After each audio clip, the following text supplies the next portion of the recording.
Welcome to the Deep Dive, where we unpack compelling ideas to give you, well, a fresh lens on the world. Now, many of us are taught, that real success is built on raw talent, maybe a top-tier education, or just having the right connections. But what if that whole formula, what if it's missing the most potent ingredient? Today, we're doing a deep dive into excerpts from Paul Arden's really influential book, It's Not How Good You Are, It's How Good You Want to Be. And this isn't your typical self-help guide. It's sharp, often pretty counterintuitive, and it uses the world of advertising as this amazing metaphor for success in, well, any field. Our mission here is simple. Cut through the noise, give you a shortcut to thinking differently about ambition, creativity, getting what you want. Yeah, and what's so insightful about Arden, I think, is how he takes his experience, this creative genius in advertising, and distills these universal principles. Just like people use Sun Tzu's Art of War for business strategy, or maybe Machiavelli for management insights, Arden uses the creative process itself as a metaphor for business, for life, really. And he definitely has the background. Executive creative director at Saatchi for, 15 years?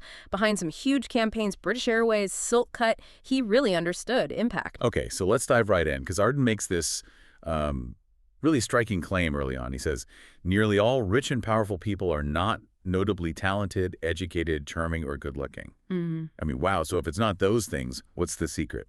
Well, his core idea is almost shockingly simple. They become rich and powerful by wanting to be rich and powerful, pure desire. He basically argues that your vision, where you see yourself, who you want to become, that's your greatest asset, full stop. That's simple, huh? Yeah. Just wanting it. It sounds simple, but the depth of that want is key. It makes you ask yourself, how good do you really want to be? Arden pushes us past just being, quite good or very good. Are you genuinely aiming for best in your field or even best in the world? He admits talent helps, sure, but ambition, that takes you further. Lots of people want to be good, but very, very few are prepared for the sacrifices needed for greatness. Sacrifices? Like what? Well, sometimes it means prioritizing that goal above maybe being liked or taking the easier path. It's a conscious choice. He warns against confusing just being good with being truly exceptional. Look at his example, Victoria Beckham. Her ambition wasn't just be a famous singer, no.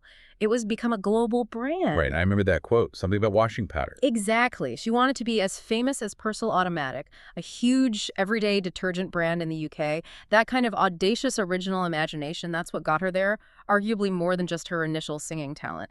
That specific, almost weirdly ambitious vision. Okay, this is where it gets really interesting for, I think, a lot of us.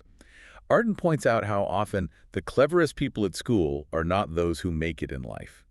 We've all seen that, haven't we? Why? Well, his reasoning is fascinating.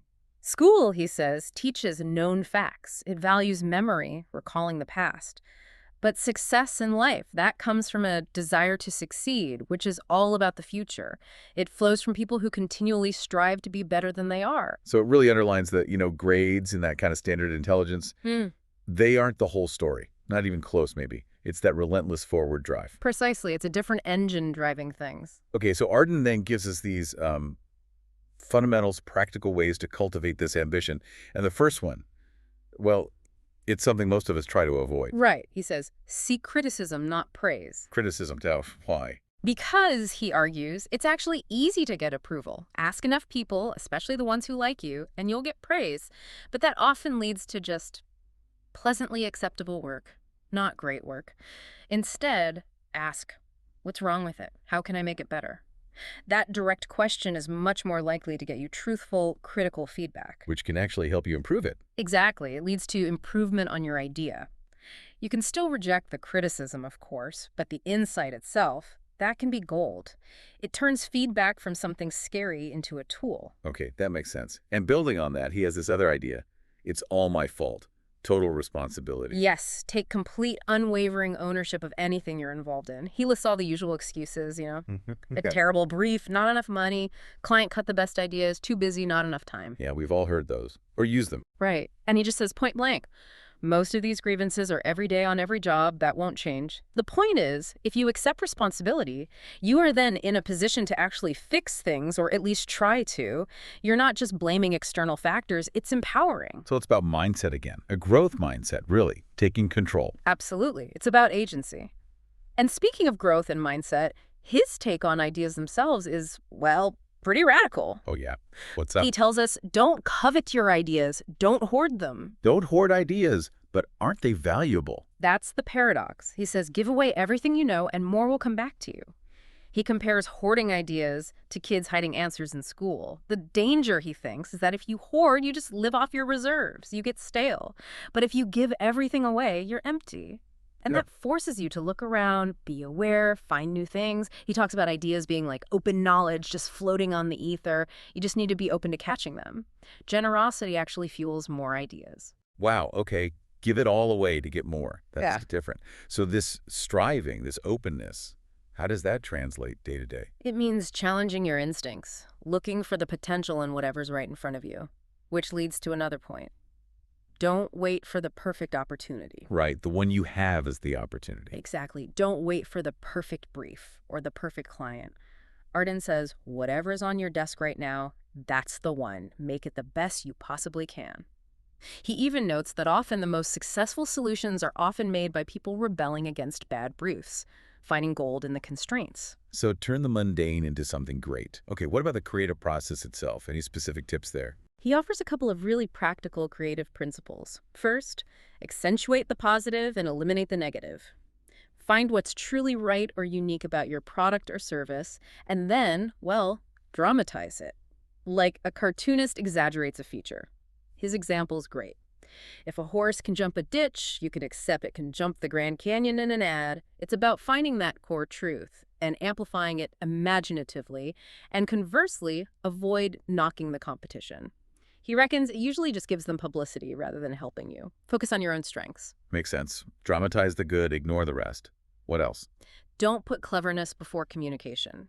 Creativity isn't about showing off how clever you are. It's about solving the problem. As he puts it, if you ask the right question, you get the right answer. Focus on clarity and impact, not just intellectual fireworks. Right, communication first. Okay, this next idea from Arden, I think this is one of the most liberating, especially if you fear failure. Ah, yes. The embrace of mistakes. He says the person who doesn't make mistakes is unlikely to make anything. That's a powerful thought. It really is. He brings up people like Benjamin Franklin. I haven't failed. I've had 10,000 ideas that didn't work. Or Thomas Edison, seeing every failure as data for the next attempt. Arden even talks about a company where getting things wrong wasn't a firing offense, but not having initiative was. It completely reframes failure as a necessary part of doing anything worthwhile. It challenges that deep-seated fear most of us have, doesn't it? Absolutely. And Arden takes it even further. He has sections literally titled, It's Wrong to be Right, and It's Right to be Wrong. Wrong to be right. How does that work? His argument is that being right is usually based on the past, on known knowledge, on experience, which can be good, but it can also be out of date, lazy, rigid, and frankly, boring. Being right closes your mind. But if you start being wrong, deliberately stepping outside the known, he says, suddenly anything is possible. It forces you into the unknown, opening up potential for amazing, unexpected outcomes. It's risky, sure. But the potential upside is huge. Exactly. He says people who avoid risk are just trying to preserve what they have. Those who take risks often end up with more. He has this great line, being wrong isn't in the future or in the past. Being wrong isn't anywhere but being here. Best place to be, eh? It's about embracing the uncertainty of the present moment. Wow. Be here now, even if here feels wrong.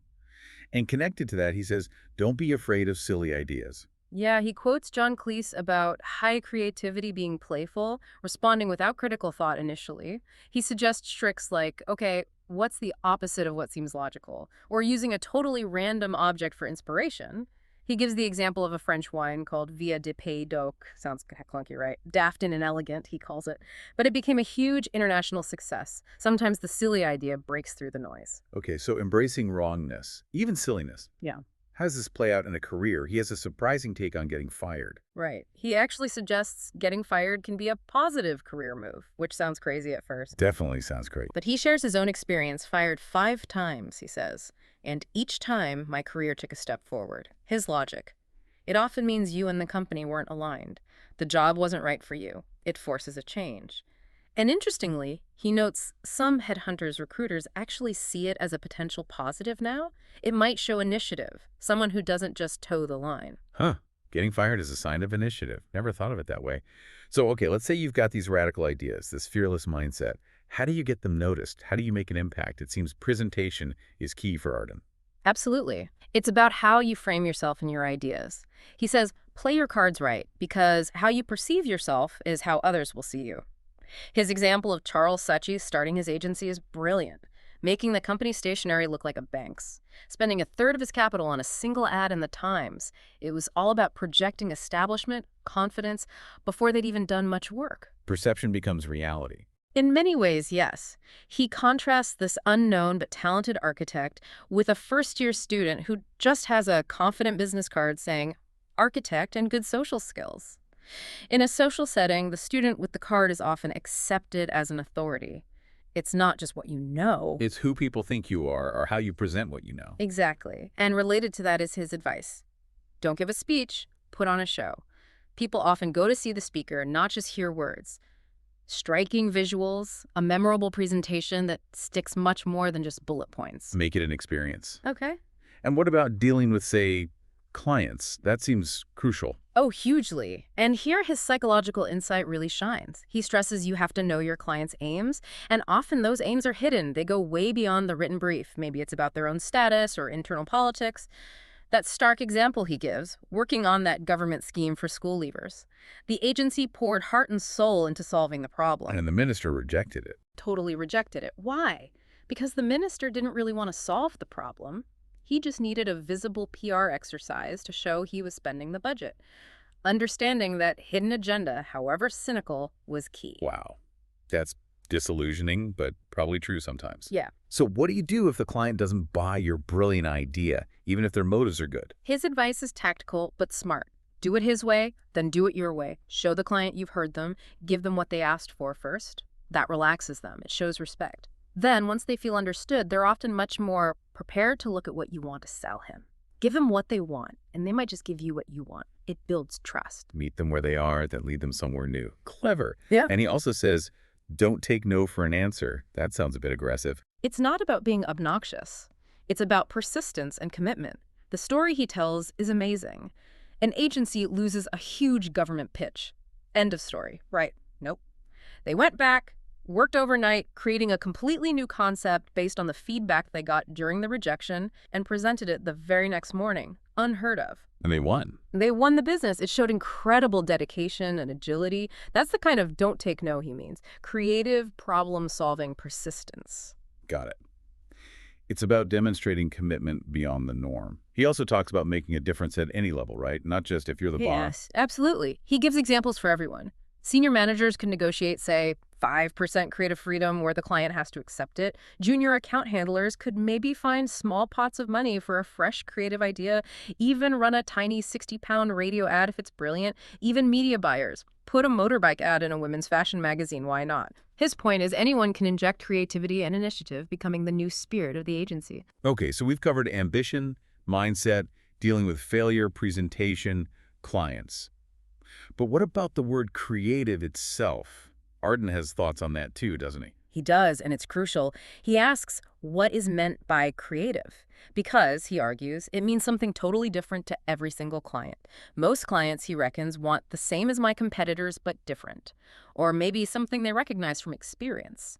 He calls this creativity with a precedent, especially for big, established companies like P&G. So safe creativity, basically. Often, yes. He estimates maybe only 1 in 10,000 clients truly want something I haven't seen before. The big takeaway. You have to find out exactly what your client means by the word creative right at the start. Otherwise, you're aiming at the wrong target. Define the terms first. Smart. Does he give any tips for actually winning those pitches, improving your strike rate? Oh yeah, some brilliant tactical stuff. He says, slogans often win business. Think, the car in front is a Toyota, or the independent it is. Are you? Make the slogan integral, not just tacked on. Present the creative work first in a pitch. Get to the exciting part quickly. And here's a surprising one. Don't put your most original, boundary-pushing people on new business pitches. Really? Why not? Because their work might be too out there for a potentially conservative new client. Put the people on who are great at getting the agency out of trouble. Their work is usually intelligent, relatable, and reassuring. Save the wild cards for later. Oh, and present on a Tuesday. Apparently the client is still clear-headed then. Tuesday it is. Yeah. Okay, so pulling this all together, what's the core philosophy here? You mentioned his My Finest Hour story. Yes, I think it perfectly sums up his willingness to commit, rebel, take risks. He was working with the legendary photographer Richard Avedon on a campaign for African print dresses. Arden wanted this raw look, black and oily, dusty, dirty, and wild models, one with a skirt on her head. Avedon admitted he couldn't quite do that because of restrictions from Vogue. So there was tension. Big tension. And when Arden got the photos back, they were amazing, but very provocative. He literally thought, walking out, I'm going to be fired for these pictures. But then he asked himself the crucial question. Would I rather be fired for having done them or not be fired having not done them? And he chose the work. He chose the work he believed in. The client actually loved them. They won awards. But ironically, the client ended up getting fired later. But for Arden, that moment of choosing integrity over safety, that was his finest hour. Wow. It takes courage. And finally, he has this idea that everyone is selling. Yeah, it's from his Notes from the Pulpit. He tackles the common view that advertising is somehow distasteful, trying to sell us stuff we don't need. But he broadens the definition. He argues, we are all selling. When you clean your car before selling it, you're selling. Dressing up for an interview, selling yourself. A priest selling belief in God. That's selling too. It's just part of life, he says. Persuading, influencing, presenting the best version. We are all in advertising. That's a really interesting perspective. It reframes selling as just human interaction almost. Yeah. So, okay, wrapping this up, what does all this mean for you listening right now? This deep dive into Paul Arden. It's clearly not just about making ads. Not at all. It's really a guide to building this mindset where ambition, courage, and that willingness to be wrong become your most powerful tools. It really challenges us to look past the usual stuff, talent, grades, and focus instead on what we truly want and how hard we're willing to push for it. And it leaves us with a pretty potent question, I think. In a world that often pushes conformity, that rewards playing it safe, are you willing? Are you willing to embrace the discomfort, seeking criticism, taking full responsibility, daring to be wrong if it means creating something genuinely original? What could you actually achieve? What could you create if you aimed, as Arden says, beyond what you were capable of, if you just ignored the supposed limits of your abilities? It's a powerful thought experiment, isn't it? What happens if you disregard where your abilities supposedly end? It really is. It's an invitation to challenge your own limits, maybe try things you think you can't do. Don't be afraid to take that leap. We really hope this deep dive into Paul Arden's thinking has sparked some new ideas for you about ambition and excellence. Until next time, keep digging deeper.